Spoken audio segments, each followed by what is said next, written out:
अस्सलाम वालेकुम दोस्तों, मैं अब्दुल्ला ख़ान और मैं एक ए लेवल्स का स्टूडेंट हूँ और अल्हम्दुलिल्लाह ये मेरी आई थिंक सिक्स्थ अब ओ लेवल गाइड है। It is about chemistry. Code इसका क्या था, 5070 इसका कोड है। केमिस्ट्री के बारे में एक गाइड है। केमिस्ट्री का पेपर मैंने दिया था मई जून 2022 में एंड अल्हम्दुलिल्लाह I scored an A star. और मुझे अब ये पता है कि इसका सिलेबस थोड़ा सा चेंज हुआ है, पेपर पैटर्न भी थोड़ा सा चेंज हुआ है जहाँ तक मुझे पता लगा है। एग्जैक्टली तो मैं स्पेसिफिक डिटेल्स में तो नहीं जाऊँगा ऑब्वियसली, लेकिन मुझे लगता है कि अगर आप ये गाइड फिर भी देखेंगे ना, इसके अंदर एक जनरल गाइडलाइन होगी, एक जनरल डिस्कशन होगी और जनरल टिप्स होंगी जो मुझे लगता है कि अगर आप जितना मर्जी सिलेबस को चेंज कर दें फिर भी आपको फ़ायदा होगा। तो उसको एंड तक ज़रूर देखिएगा। तो एक जनरल ओवरव्यू केमिस्ट्री का ले लेते हैं। केमिस्ट्री एक ओ लेवल का साइंस का सब्जेक्ट है, तो ऑब्वियसली इसके 3 पेपर हैं।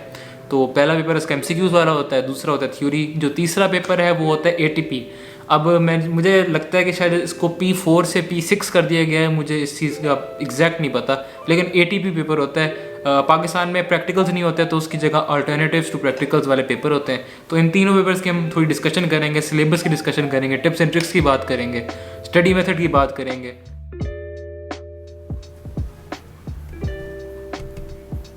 कोई भी सब्जेक्ट है तो सबसे पहले तो हमें सोर्स की बात करनी पड़ती है ना। तो सोर्स पढ़ें कहाँ से, केमिस्ट्री को पढ़ना कहाँ से चाहिए। तो इसके अंदर मैं आपको ये वाली बुक भी रिकमेंड करूँगा। केमिस्ट्री के अंदर मैंने ये वाली बुक काफ़ी इस्तेमाल की है। ऑथर का मुझे नाम याद नहीं है अब इनके, ये कौन से ऑथर की है, यहाँ पर ऑथर का कहीं नाम लिखा हुआ है अगर नज़र आ जाए। तो ये वाली बुक है जिसने मुझे बड़ा फ़ायदा दिया है। इसका ऑब्वियसली लेटेस्ट एडिशन लीजिएगा, ये वाला एडिशन ना लीजिएगा क्योंकि ये तो पुराने सिलेबस के हिसाब से। इस बुक के अंदर कुछ टॉपिक्स हैं जो काफ़ी अच्छे लिखे हुए हैं, तो वो मैंने पढ़े थे जिससे मुझे काफ़ी मतलब कि नॉलेज में इजाफा हुआ था। उसके अलावा ऑब्वियसली आपके पास एक बहुत बड़ा प्लेटफॉर्म इंटरनेट है जहाँ पर आप कुछ भी सर्च करें तो वो आगे आ जाता है। यूट्यूब पर अनगिनत वीडियोज़ हैं केमिस्ट्री की। सेव माई एग्ज़ाम्स जैसी वेबसाइट्स, उन पर आपको रिसोर्सेज इतने सारे मिल जाएंगे, क्वेश्चंस मिल जाएंगे। और internet is an open ended source, तो इंटरनेट को यूज़ करें, इससे फ़ायदा उठाएं। और जो तीसरा है वो है ऑब्वियसली मैंने जो सबसे ज़्यादा इस पर रिलाई किया था वो थे लेसन नोट्स। तो मैंने केमिस्ट्री पढ़ी थी टीचर सारा एक हैं, अगर आप मुल्तान में हैं तो आपको पता होगा शायद उनका। तो अगर मुल्तान में हैं तो मैं रिकमेंड करूँगा कि आप टीचर सारा से पढ़ें। हमें ना वो बैठ के पढ़ाती थी प्रॉपर, हमें ना समझाती थी एक टॉपिक, उसके जो मेजर नोट्स होते थे ना वो बैठ के मैं उधर बनाता था और फिर घर आके उनको नीट करता था, जिन्होंने फिर मेरी एंड में बहुत मदद की। तो note taking is very important, चाहे आप बुक से पढ़ें, चाहे आप स्कूल में पढ़ें, चाहे आप यूट्यूब से पढ़ें, आप जो भी पढ़ें उसके ना जो इंपॉर्टेंट चीज़ें हैं वो लिखा ज़रूर करें और घर आके या कहीं भी उनको एक नीट तरीके से भी लिखा गया है। इससे ये होगा जो कॉन्सेप्ट है ना वो आपको ग्रैब करने में आसानी होगी।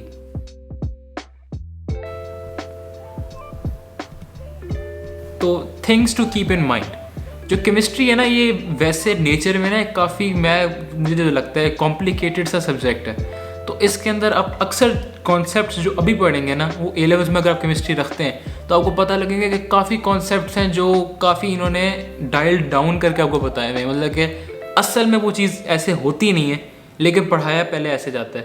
तो इस वजह से कुछ चीज़ें जो आपको लॉजिक नहीं बना रही उनको कभी कभी आपको थोड़ा सा इग्नोर करना पड़ता है, क्योंकि अगर आप उनकी लॉजिक्स में चले जाएंगे ना तो फिर आप गुम हो जाएंगे, क्योंकि केमिस्ट्री के अंदर बहुत डिटेल है। तो मैं सिंपल चीज़ें ये बताऊंगा कि जो आपकी टीचर आपको बता रही हैं या आप जो जहाँ से पढ़ रहे हैं, तो जो चीज़ थोड़ी सी लॉजिक नहीं बता रही, थोड़ी रट्टे वाली चीज़ है ना, उसको अभी फ़िलहाल याद कर लें।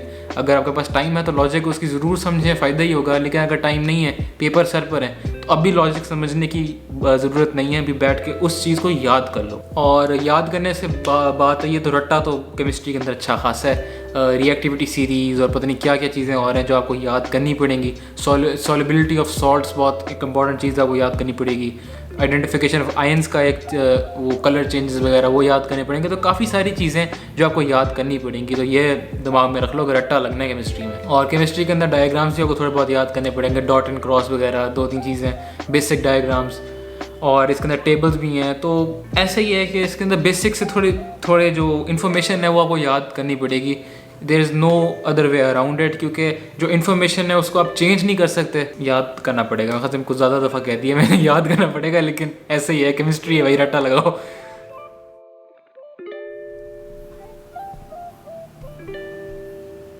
स्टडी मेथड, तो केमिस्ट्री को पढ़ा कैसे जाए, जैसे मैंने पिछली अपनी 2 साइंसेस की वीडियोस में कहा है और बल्कि मेरे ख्याल से इस्लामियात और हिस्ट्री की वीडियोस में भी कहा है कि मैं मेरी जो अप्रोच है ना स्टडी की वो टॉपिकल अप्रोच होती है कि आप बैठ के पहले टॉपिक्स अपने पढ़ें, जो भी आपने टॉपिक पढ़ा है उसको प्रॉपरली आप रिवाइज़ करें, जहाँ से भी पढ़ रहे हैं उसके साथ में समरी नोट्स बनाएं कि अच्छा ये वाली चीज़ इंपॉर्टेंट है, डेफिनेशंस जो इंपॉर्टेंट है, डायग्राम्स जो बनानी है, टेबल्स जो बनाने हैं वो साथ साथ लिखते रहें आप। उसके बाद जब आपको इतना अपने ऊपर कॉन्फिडेंस आ जाए कि यार मुझे कॉन्सेप्ट थोड़ा क्लियर हो गया, उसके बाद उसके MCQs करें पहले। और MCQs में इस वजह से कह रहा हूँ क्योंकि MCQs आपके कॉन्सेप्ट्स बिल्ड करते हैं। मोस्टली जो कैम्ब्रिज के पेपर्स होते हैं MCQs एंड में ही रखे जाते हैं, तो मैं पहले करने का क्यों कह रहा हूँ, इस वजह से कह रहा हूँ कि जो MCQs होते हैं ना वो आपका हर एक कॉन्सेप्ट टच करते हैं, जिसकी वजह से आपकी कॉन्सेप्ट बिल्डिंग बहुत अच्छी हो जाती है। और फिर आपको थ्योरी क्वेश्चन जब आप करते हैं तो आपको करने में आसानी होती है। तो पहले MCQs क्वेश्चन करें, फिर उसके बाद आप थ्योरी क्वेश्चन के ऊपर जाएँ। इस तरह करके आप एक अच्छा टॉपिक आपका तैयार हो जाएगा। इस तरह करके सारे जो आपके सिलेबस के अंदर टॉपिक्स हैं वो तैयार करें, अब एंड में जाके पास पेपर्स के ऊपर आ जाएं, ईयरली पास पेपर्स के ऊपर आ जाएं, ताकि आपको थोड़ा फील आ जाए कि अच्छा ये पेपर इस तरह आने।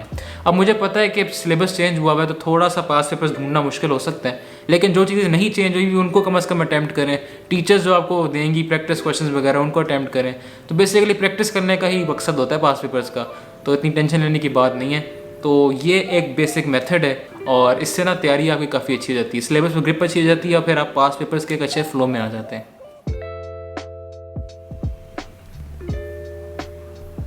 अब सवाल आता है कि क्वेश्चंस को अटेम्प्ट कैसे किया जाए। तो पहले हम MCQs की बात कर लेते हैं। तो MCQs के अंदर मैंने पहले अपनी 2 वीडियोस में भी यही कहा है कि MCQs के अंदर एलिमिनेशन मेथड एक बहुत अच्छी चीज़ है जो कि मदद करेगी आपकी। जो आपके ऑप्शन है उनमें से मोस्टली आपको पता ही होता है कि एक ये वाला ऑप्शन तो गलत ही गलत होगा, तो उसको तो पहले ही हटा दें। 3 ऑप्शन आपके पीछे रह गए, फिर उनमें से आपने गेस करना है। तो कभी कभी होता है कि आपको समझ नहीं आ रही होती, तो आपने ना थिंकिंग पर्सपेक्टिव चेंज करें। हम सोच रहे होते हैं कि इनमें से सही कौन सा होगा, पर्सपेक्टिव चेंज करके सोचो इनमें से गलत कौन सा है, और जो सबसे ज़्यादा कम गलत होगा ना वही मोस्ट लाइकली आपका बेस्ट गेस ऑप्शन होगा। अगर आपको 3 ऑप्शन आपके रह गए पीछे, एक तो बिल्कुल ही गलत है, तीनों में कन्फ्यूजन है, फिर उनमें से ये सोचो कि इनमें से सबसे ज़्यादा कम गलत कौन सा है और फिर उसके ऊपर तुक्का लगा दो। और इस तरह के जो क्वेश्चन होते हैं ना मुश्किल वाले, उनको मोस्टली एंड के लिए रखा करो, उनके ऊपर बेसिक शुरू वाला तुक्का लगा दिया करो, लेकिन उनके ऊपर हल्का सा निशान लगा दो ताकि जब रिवाइज करो ना पूरा पेपर करके तो उनके ऊपर आप एक और दफ़ा सोचो ज़रूर कि हो सकता है कि आपको दूसरे क्वेश्चन से कुछ हिंट मिल जाए जो आप उस क्वेश्चन के अंदर इस्तेमाल कर सकें। तो ये एक बेसिक तरीका होता है पेपर अटेम्प्शन का, MCQs के पेपर अटेम्प्शन का। उसके बाद आते हैं थ्योरी। जो थ्योरी है उसके अंदर ऑब्वियसली आपको काफ़ी सारी चीज़ें याद होनी चाहिए पहले अटैम्प्ट करने से पहले। इक्वेशंस काफ़ी ज़्यादा इस्तेमाल होती हैं उसमें आपको फार्मूलाज अच्छी तरीके से याद होने चाहिए, जैसे मोल्स वगैरह के फार्मूलाज होते हैं वो याद होने चाहिए। और ऑब्वियसली की टर्म्स बहुत इंपॉर्टेंट होती हैं थ्योरी के अंदर, क्योंकि की टर्म्स अगर आप अपने आंसर के अंदर वो की टर्म या की जो लफ्ज़ है वो इस्तेमाल नहीं करेंगे तो आपको हो सकता है नंबर ना मिले। तो ये बड़ा इंपॉर्टेंट होता है कि जो स्पेशल लफ्ज़ है ना किसी चीज़ का वो ज़रूर इस्तेमाल करें। और प्रोसेसेस जो होते हैं, जैसे कोई भी केमिकल प्रोसेस हैं आपके सिलेबस के अंदर, उनके ऊपर आपके पास अच्छी ग्रिप होनी चाहिए। मुझे याद है जैसे सॉल्ट फॉर्मेशन का एक हमारा एक अच्छा खासा टॉपिक था जिसके ऊपर पैराग्राफ्स हमने याद किए हुए थे कि अच्छा अगर हमने इनसॉल्युबल बनानी है तो किस तरह बनेगी, तो कौन से मेथड थे, बताइए मेटल प्लस एसिड वगैरह, ये सारा आपने इनको फिर इस तरह की चीज़ें आपको याद करनी पड़ती हैं, प्रोसेसेस याद करने पड़ते हैं। और ऑब्वियसली थ्योरी के अंदर एक और बहुत इंपॉर्टेंट सेक्शन जो है वो है ऑर्गेनिक केमिस्ट्री। तो कोशिश करना अपनी ऑर्गेनिक केमिस्ट्री की प्रैक्टिस, MCQs की भी और थ्योरी की भी, उसको ज़रा हैवी रखो क्योंकि वो काफ़ी एक हैवी पोर्शन होता है आपके पेपर का। और अगर आपको एक दफ़ा समझ आ जाए ना ऑर्गेनिक केमिस्ट्री तो आपको फ़ायदा बहुत देती है फिर। और फाइनली जो ATP है उसके लिए मैं ये कह सकता हूँ उसको अटैम्प्ट करने के लिए सबसे पहले तो टाइट्रेशन आपको अच्छी तरीके से आनी चाहिए, मोल्स आपके पक्के होने चाहिए, जो उसके अंदर कैलकुलेशंस हैं वो आपको आनी चाहिए, कैलकुलेशंस कैसे करनी है। और मुझे पता है इसका सिलेबस थोड़ा चेंज हुआ है, लेकिन मेरे हिसाब से अगर आप प्रैक्टिस करोगे ना और जो उन्होंने इंस्ट्रक्शंस दी हुई हैं उनको फॉलो करोगे, अपनी गलतियों से सीखोगे, तो फिर टेंशन लेने की इतनी बात नहीं है। और वैसे भी ATP की इतनी ज़्यादा वेटेज होती नहीं है, तो कोशिश अपनी फोकस अपना P1 P2 पर ही ज़्यादा रखो, लेकिन ATP की भी साथ साथ थोड़ी थोड़ी प्रैक्टिस करते रहो, हफ्ते में 1-2 दफ़ा।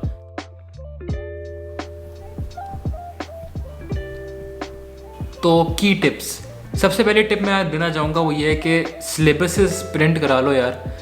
और जो नए सिलेबस है, फॉर एग्जांपल अगर आप 2024 के अंदर दे रहे हो केमिस्ट्री का पेपर या 23 में ही दे रहे हो, चलो आप उसका सिलेबस निकालो और उसको एक दफ़ा पढ़ो ज़रूर कि यार मैंने इसमें से कोई चीज़ मिस तो नहीं कर दी, कोई सिलेबस चेंज हुआ है, पास पेपर्स के अंदर कुछ और होगा, नए सिलेबस में कुछ और होगा। अभी क्योंकि थोड़ा शिफ्टिंग जो पीरियड होता है ना नया सिलेबस वाला, वो थोड़ा सा अजीब सा होता है, तो ये ज़रूर देखना, अपने सिलेबस लाइन ज़रूर पढ़ना, उससे आपको क्लैरिटी बहुत हो जाएगी। उसके बाद ऑब्वियसली मेरी मशहूर ज़माना टिप, रट्टा शीट बना लो। रट्टा शीट का मतलब है आपको चीज़ें नहीं याद हो रही, जो आपने इंपॉर्टेंट चीज़ें याद करनी है, टेबल्स याद करने हैं, डाटा याद करना है, सॉलिबिलिटी जैसे था और पता नहीं कि आइडेंटिफिकेशन आयंस का जो टेबल था, ये सारी चीज़ें याद करने वाली हैं। तो इनको एक जगह लिख लो, क्योंकि जब आप पेपर देने जा रहे होगे, इनको एक दफ़ा रीड करके जाओगे ना, तो आपका रट्टा सही रहेगा। मुझसे तो रट्टा लगता नहीं था, मैं भी यही करता था। तो ये बेस्ट टिप है, और एक दफ़ा लिख भी लोगे ना हाथ से, तो वो चीज़ और पक्की हो जाती है। उसके बाद जैसे मैंने फिजिक्स के गाइड में कहा था, फॉर्मूला मैनिपुलेशन आपको आनी चाहिए, मोल्स के अंदर से काम आती है, बेसिक मैथ है, तो आपको पता होना चाहिए एक चीज़ को सब्जेक्ट कैसे बनाना है, एक फार्मूला के अंदर दूसरा फार्मूला कैसे डालना है। तो ये बेसिक चीज़ें हैं, ये आपको आनी चाहिए। और जैसे मैंने पहले कहा, ऑर्गेनिक पर फोकस रखो। अगर ऑर्गेनिक को पक्का कर लोगे तो काफ़ी आपका एक चंक है पेपर का, वो काफ़ी आपका ग्रिप में आ जाएगा। और एक चीज़ मैंने और बनाई थी, वो बनाई थी कैटलिस्ट्स जो इस्तेमाल हो रहे थे रिएक्शंस के अंदर, उनकी मैंने एक लिस्ट बना ली थी, क्योंकि मुझे ना वो कलर चेंजेस वगैरह और वो पता नहीं क्या उनके नाम याद नहीं हो रहे थे। तो कलर चेंजेस से याद है कि KMnO4 का कलर चेंज हो गया, ऑक्सीडाइजिंग एजेंट्स जो थे उनके कलर चेंजेस हो गए। इस तरह की जो रट्टे वाली चीज़ें ना, ये रट्टे शीट में ज़रूर डाला करो, ताकि ना आपको जो चीज़ें भूल रही हैं बार बार, जो गलतियाँ कर रहे हो, वो फिर आप रिवाइज़ करते रहो। और ऑब्वियसली बात है, practice practice practice. Chemistry practice मांगती है और अच्छी तरीके से मांगती है, तो इसको प्रैक्टिस करो।